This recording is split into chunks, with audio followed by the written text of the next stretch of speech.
जय माता दी दोस्तों, मैं मीनाक्षी आप सभी का अपने चैनल ज्ञान अनुसार में बहुत बहुत स्वागत करती हूँ। तो आज हम बात करने वाले हैं वैभव लक्ष्मी व्रत के बारे में। अगर आप वैभव लक्ष्मी का व्रत करना चाहते हैं तो ये व्रत आपको कब से शुरू करने चाहिए और कितनी संख्या में ये व्रत करने चाहिए, व्रत के लिए आपको किस सामग्री की ज़रूरत पड़ने वाली है और वैभव लक्ष्मी व्रत के नियम क्या हैं, पूजा के दौरान आपको किस मंत्र का जप करना चाहिए, प्रसाद में आपको क्या चढ़ाना चाहिए, व्रत में आप क्या खा सकते हैं, व्रत संपूर्ण होने के बाद आपको उद्यापन किस प्रकार करना चाहिए, इन सब चीज़ों के बारे में हम इस वीडियो में बात करेंगे। लेकिन इससे पहले अगर आपने अभी तक मेरे चैनल को सब्सक्राइब नहीं किया है तो चैनल को सब्सक्राइब कर लें इस तरह की तमाम ज्ञानवर्धक जानकारियों के लिए। और अगर आपको वीडियो अच्छा लगता है तो इसे लाइक कर दीजिए और फ्रेंड्स एंड फैमिली के साथ शेयर कर लीजिए। तो चलिए शुरू करते हैं। वैभव लक्ष्मी व्रत को वरद लक्ष्मी व्रत भी कहा जाता है। यह शीघ्र फलदायी व्रत माना गया है और इस व्रत को जो भी सच्चे मन के साथ करता है एवं वैभव लक्ष्मी व्रत की कथा पढ़ता और सुनता है उसकी सभी मनोकामनाएं माँ लक्ष्मी शीघ्र अतिशीघ्र पूर्ण करती हैं। वैभव लक्ष्मी व्रत की विधि वैसे तो बहुत सरल है और व्रत में पूजा में लगने वाली सामग्री लगभग सभी सामग्री जो है वो हमारे घर पर ही बहुत आसानी से उपलब्ध होती है। माता लक्ष्मी के कई रूप बताए गए हैं और इन्हीं रूपों में से इनका एक धनलक्ष्मी स्वरूप वैभव लक्ष्मी के नाम से जाना जाता है। दोस्तों, वैभव लक्ष्मी व्रत की पूजा अर्चना शुक्रवार के दिन की जाती है। इस व्रत को सौभाग्यशाली स्त्रियां, कुंवारी कन्याएं, बालक, पुरुष या घर का कोई भी सदस्य कर सकता है। अगर आप इस व्रत को प्रारंभ करना चाहते हैं तो आप किसी भी माह के शुक्ल पक्ष को यानी अमावस्या के बाद जो 15 दिन का समय होता है जिसमें चंद्रमा बढ़ना शुरू होता है, उन 15 दिनों में आप किसी भी शुक्रवार से इस व्रत को शुरू कर सकते हैं। और व्रत को शुरू करने से पहले सबसे पहले तो आप वैभव लक्ष्मी व्रत की एक कथा पुस्तिका आती है उसको ले लें, जो कि आसानी से किसी भी पूजा पाठ की शॉप पे या स्टेशनरी की शॉप पे मिल जाती है। इसमें माँ के 8 स्वरूपों और श्री यंत्र का चित्र बना हुआ होता है जो कि पूजा के लिए बहुत ज़रूरी होता है। और इसमें व्रत कथा भी दी हुई होती है। माँ लक्ष्मी जी का जो हमें पूजा के दौरान मंत्र पढ़ना होता है वो दिया होता है और इसमें माता लक्ष्मी की आरती भी होती है। तो ये व्रत शुरू करने से पहले आप कथा पुस्तिका जरूर ले आएँ और जिस शुक्रवार से आप व्रत शुरू करेंगे उसी दिन व्रत से पहले ही आपको ये संकल्प लेना होता है कि आप कितनी संख्या में इस व्रत को करना चाहते हैं। आप 9, 11, 21, 51 किसी भी विषम संख्या में वैभव लक्ष्मी के व्रत कर सकते हैं, लेकिन इसे आपको पहले दिन ही संकल्प लेते हुए निर्धारित करना होता है और उतनी ही संख्याओं में व्रत पूरे होने के बाद आखिरी शुक्रवार को आपको उद्यापन कर देना होता है। अगर आपकी इस बीच में मनोवांछित इच्छा पूरी नहीं होती है तो आप 3 महीने बाद दोबारा से संकल्प लेके इस व्रत को फिर से शुरू कर सकते हैं। दोस्तों, अब हम जान लेते हैं कि इस व्रत को करने के नियम क्या हैं। तो इस व्रत को करने का पहला नियम ये है कि इसे आपको पूरी श्रद्धा भाव और सच्चे मन से करना है। बिना भाव के या अधूरे मन के इस व्रत को करने से इसका कोई फल प्राप्त नहीं होता है। व्रत के दिन आपको सुबह स्नान आदि करके जय माँ लक्ष्मी का स्मरण करना है और मन ही मन जप करते रहना है। इस व्रत को आपको अपने घर से ही शुरू करना चाहिए और हर शुक्रवार का व्रत आपको हमेशा अपने घर पर ही रखना चाहिए। और अगर आप शुक्रवार के दिन घर से बाहर गए हुए हैं या यात्रा पर हैं तो उस शुक्रवार को व्रत छोड़कर अगले शुक्रवार से आपको व्रत करना चाहिए। कुल मिलाकर जितने शुक्रवार भी आपने मन्नत मानी है उतने शुक्रवार का व्रत आपको अपने ही घर पर पूरे करने हैं। इसमें बाहर का ना तो कुछ खाना है, यहाँ तक कि बाहर का आपको पानी भी नहीं पीना चाहिए। अगर व्रत के दिन थोड़ी बहुत देर के लिए आपको बाहर जाना पड़े तो आप अपने घर से ही व्रत के खाने पीने का सामान लेकर जाएं और इस बात का हमेशा ध्यान रखें कि बाहर का कुछ भी आपको खाना पीना नहीं है। बाहर का खाना पीना बिल्कुल भी वर्जित होता है। स्त्रियां अगर अपवित्र हैं या घर में सूतक लगा है तो उस शुक्रवार का व्रत आपको छोड़ देना है और फिर अगले शुक्रवार से आपको व्रत करना है। यह व्रत आपको हमेशा पवित्रता और शुद्धता के साथ पूर्ण करना है। व्रत के दिन अगर आपसे हो सके तो पूरे दिन उपवास करके पूरे विधि विधान से माँ लक्ष्मी का पूजन करने के बाद जो आपने प्रसाद चढ़ाया है माँ को सिर्फ उसे खाकर व्रत पूरा करें। अगर नहीं कर सकते हैं तो पूजा के बाद एक समय आप सात्विक भोजन ग्रहण कर सकते हैं। और अगर आपका शरीर बहुत कमज़ोर है या आप बीमार हैं और आपसे नहीं हो पा रहा है तो आप 2 समय भी भोजन कर सकते हैं।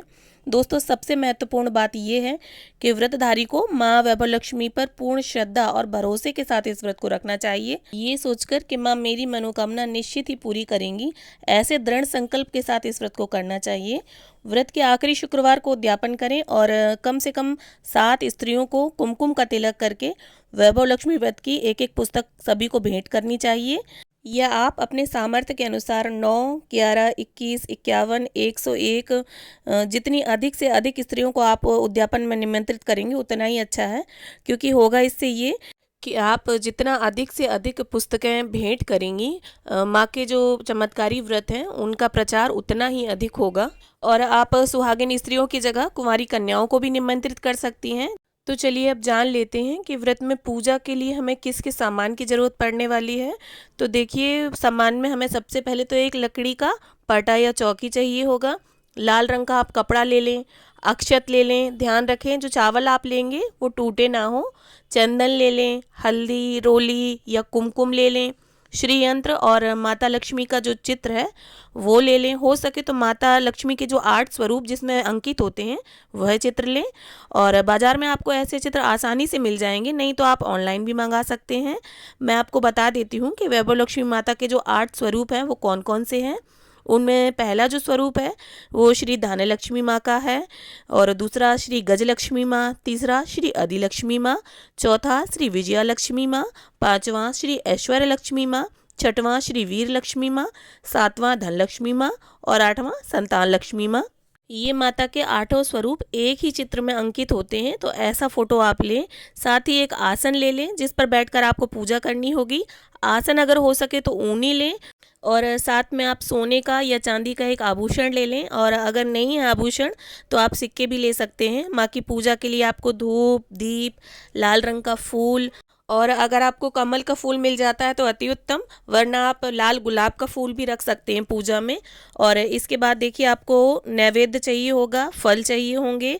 नैवेद्य में आप खीर रख सकते हैं, या फिर आटा, घी और चीनी से पंजीरी बना सकते हैं, या फिर गुड़ या चीनी भी रख सकते हैं। और फल में हो सके तो आप केला लें, और अगर केला नहीं है आपके पास तो अनार या सेब भी रख सकते हैं आप भोग में। और एक तांबे का लोटा शुद्ध जल से भर लें, उसमें गंगा जल मिला लें, और कलश पर रखने के लिए एक कटोरी ले लें। और देखिए, वैभव लक्ष्मी व्रत का जो पूजन है वो शाम के समय किया जाता है, और शाम के समय आप हाथ पांव मुंह धो लें, और अगर वॉशरूम वगैरह गए हैं तो फिर स्नान आदि करके स्वच्छ वस्त्र धारण करें। इसके बाद जहां आपने पूजन करना है उस जगह को आप हल्दी या गाय के गोबर से लीप लें, और फिर उस पर आप चौक जरूर बना लें। आप चाहें तो रंगोली से माता के चरण बना सकते हैं, स्वस्तिक बना सकते हैं, या कोई भी मंगल शुभ चिन्ह बना लें। यहाँ मैंने अष्टदल कमल और स्वस्तिक बनाया है। फिर इसके बाद जिस तरह से मैं पूजन विधि दिखा रही हूँ, पूजा आपको वैसे ही करनी है। और इस तरह से आपने जितने व्रत का संकल्प लिया है उतने शुक्रवार आप पूरी श्रद्धा और दृढ़ विश्वास के साथ पूरे करिए। और व्रत पूरे होने के बाद आपको आखिरी शुक्रवार के दिन उद्यापन करना है। उद्यापन के लिए आपको क्या करना है, तो देखिए, हर शुक्रवार की तरह ही आखिरी शुक्रवार को भी आप माँ वैभव लक्ष्मी का व्रत करें, पूरे विधि विधान से माँ की पूजा करें जैसा कि आप हर शुक्रवार को करते आ रहे हैं। और पूजा करने के बाद आपको श्रीफल, जिसे नारियल भी बोलते हैं, वो फोड़ना है, और उद्यापन के दिन आपको खीर बनाकर माँ को प्रसाद अर्पित करना है। और श्रीफल फोड़ने के बाद आपको 7 सौभाग्यशाली या कुंवारी लड़कियों को कुमकुम का तिलक करके सभी को खीर का प्रसाद, वैभव लक्ष्मी व्रत की एक एक पुस्तक और जो भी भेंट आपसे बन जाए, जैसे सुहागिनों को दे रहे हैं तो सुहाग का सामान भी दे सकते हैं, और कुंवारी लड़कियों को दे रहे हैं तो आप उनके यूज़ की चीज़ें भी दे सकते हैं, जैसे नेल पेंट दे दें, हैंकी दे दें, हेयर बैंड, रबर बैंड, इस तरह से कई चीज़ें होती हैं जो कन्याओं के यूज़ की होती हैं, तो इस तरह से आप उन्हें दे सकते हैं। और आप जितना अधिक से अधिक पुस्तकें वितरित करेंगे, माँ के इस प्रभावशाली व्रत का प्रचार प्रसार उतना ही अधिक होगा। तो इस तरह से माँ वैभव लक्ष्मी का व्रत संपन्न करने के बाद आपको माता लक्ष्मी जी की छवि को प्रणाम करना है, और पूरी श्रद्धा भावना के साथ प्रार्थना करनी है कि हे माँ वैभव लक्ष्मी, हे माँ धनलक्ष्मी, मैंने आपके 11, 21, 51 जितने भी व्रत का संकल्प आपने लिया हो, वह व्रत मैंने आज पूरी श्रद्धा भावना विश्वास के साथ और सच्चे मन से संपन्न किए हैं। तो हे माँ, मेरी मनोकामना पूरी करिए, मेरा, मेरे परिवार का और सबका कल्याण करिए। जिसे संतान ना हो उसे संतान का सुख देना, सौभाग्यशाली स्त्री का सौभाग्य अखंड रखना, कुंवारी लड़की को मन भावन पति देना, सबकी मनोकामना पूरी करना, इस समस्त जगत का कल्याण करना, जो भी यह चमत्कारी वैभव लक्ष्मी का व्रत करे उसकी सभी विपत्तियां दूर करना, हे माँ समस्त संसार को सुखी रखना, आपकी महिमा अपरंपार है। इस तरह से आपको बोलना है और उद्यापन करने के बाद आप चाहें तो दोबारा से भी इस व्रत को शुरू कर सकते हैं। अगर आपकी मनोकामना पूर्ण नहीं हुई है या फिर आप किसी और मनोकामना को लेकर व्रत शुरू करना चाहते हैं तो दोबारा से 3 महीने बाद आप इस व्रत को वापस शुरू कर सकते हैं। और देखिए एक विशेष बात, कई बारी ना हमें याद नहीं रहता है कि कितने व्रत हमारे हो गए हैं, तो इसके लिए जैसा मैंने वीडियो में दिखाया, आप एक कलावा ले लें और उस पर गांठ बांध लें। जैसे शाम की पूजा के बाद आप हर व्रत की गांठ बांधते जाएंगे तो आपको याद रहेगा कि आपके कितने व्रत जो हैं वो संपन्न हो गए हैं। दोस्तों उम्मीद है आज का मेरा ये वीडियो आपको पसंद आया होगा। अगर पसंद आया हो तो इसे लाइक कर दीजिए, फ्रेंड्स एंड फैमिली के साथ शेयर कर लीजिए और चैनल को सब्सक्राइब करना मत भूलिए। तो मिलते हैं नेक्स्ट वीडियो में। Thanks for watching.